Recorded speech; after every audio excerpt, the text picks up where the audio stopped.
दोस्तों, क्या आपको पता है कि इतिहास का सबसे खराब साल किसे माना जाता है? नहीं पता तो चलिए आज के इस वीडियो में हम बात करेंगे 536 एडी द डार्क एज के बारे में। वैसे तो हर एक घटनाओं में इतिहासकारों के बीच अलग अलग राय होती है, मगर 536 एडी वर्स्ट ईयर पर सब इतिहासकारों का एक ही मत है कि यह इतिहास का सबसे खराब साल था।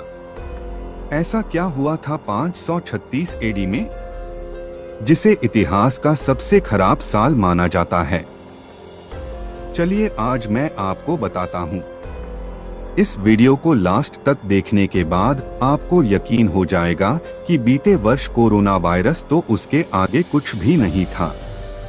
536 एडी के मध्य साल में यूरोप के आसमान में अचानक काले काले बादल छाने लगे। यह बादल इतने ज्यादा घने थे कि सूरज की रोशनी भी नहीं आ रही थी। नतीजतन दिन और रात का फर्क नहीं पता चलता रहा था।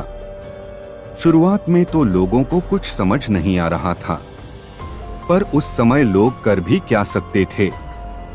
देखते ही देखते बादल पूरे यूरोप में छा गया और गर्मियों के मौसम में भी तापमान माइनस में चला गया।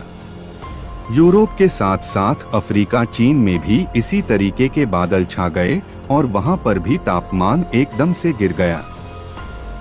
यह रहस्यमयी बादल यूरोप के आसमान में 18 महीने तक रहे। इन 18 महीनों में यूरोप और आसपास के देशों के लोगों की जिंदगी नर्क से भी ज्यादा खराब हो गई थी। दरअसल धूप ना होने की वजह से फसलें तबाह हो गई और खेती करना भी असंभव हो गया था। जल स्रोत पर भी कुछ राख जैसा पदार्थ छा गया था, जिससे वह भी पीने लायक नहीं बचा था।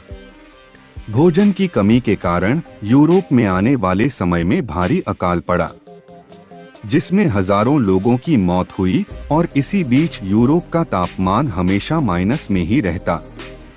वह दौर ऐसा था कि चाहे आप अमीर हो या गरीब, चाहे आप राजघराने के भी क्यों ना हो, आपको जीवन जीने के लिए संघर्ष करना पड़ता था। कुल मिलाकर कहा जाएगा, यूरोप में हर जगह निराशा ही निराशा थी। इसीलिए इतिहासकार इसे अंधकार युग यानी कि द डार्क एज कहते हैं। 536 एडी में यूरोप के आसमान में आए हुए वह रहस्यमयी बादल आखिर क्या थे, उस समय तो किसी को पता नहीं चला।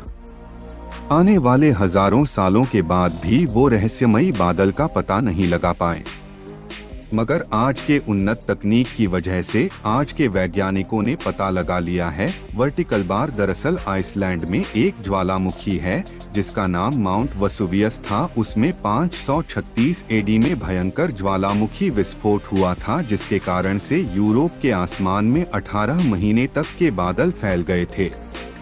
विस्फोट के कारण निकला हुआ धुआं यूरोप के आसमान में 18 महीने तक रहने के बाद इसका अंत धीरे धीरे होने लगा था। इसी बीच यूरोप में लाखों लोगों की मौत हो गई।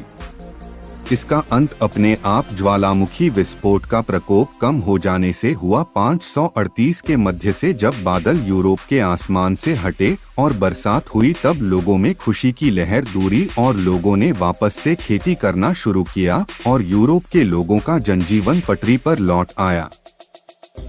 मगर फिर भी इस घटना से यूरोप को उभरने में करीब 100 साल लग गए थे। उस समय यूरोप के लोगों में अंधविश्वास भी काफी फैला। लोगों का मानना था कि यह सभी ईश्वर के क्रोध का नतीजा है, क्योंकि वह हमसे नाराज हो गए हैं। कुछ लोगों का यह मानना था कि यह दुनिया का अंत है। 536 एडी के 35 इतिहासकार ने अपनी किताब प्रोकोपियस सिजेरिया में लिखा कि उस समय सूरज केवल चांद जैसा दिखाई देता था। धूप का नामोनिशान नहीं था, ना ही भूख से मुक्त थी और ना ही बीमारियों से। हर जगह मौत ही नजर आ रही थी। उम्मीद है कि आपको यह पता चल गया होगा कि 536 एडी को द डार्क एज यानी अंधकार युग क्यों कहा जाता है। आप अंदाजा लगा सकते होंगे कि उस समय जीवन जीना कितना मुश्किल होता होगा। इस घटना को आपके सामने लाने का मकसद यही था कि आजकल की युवा पीढ़ी यह मानने लगी है कि 20वीं सदी सबसे खराब है। मगर उनको यह भी पता होना चाहिए कि हमारे पूर्वजों ने इससे भी ज्यादा खराब समय देखा है। आपको बता दूं कि इस घटना का हमारे भारत देश पर कोई भी असर नहीं पड़ा था, क्योंकि भारत के इतिहास में इसका कोई जिक्र नहीं मिलता है।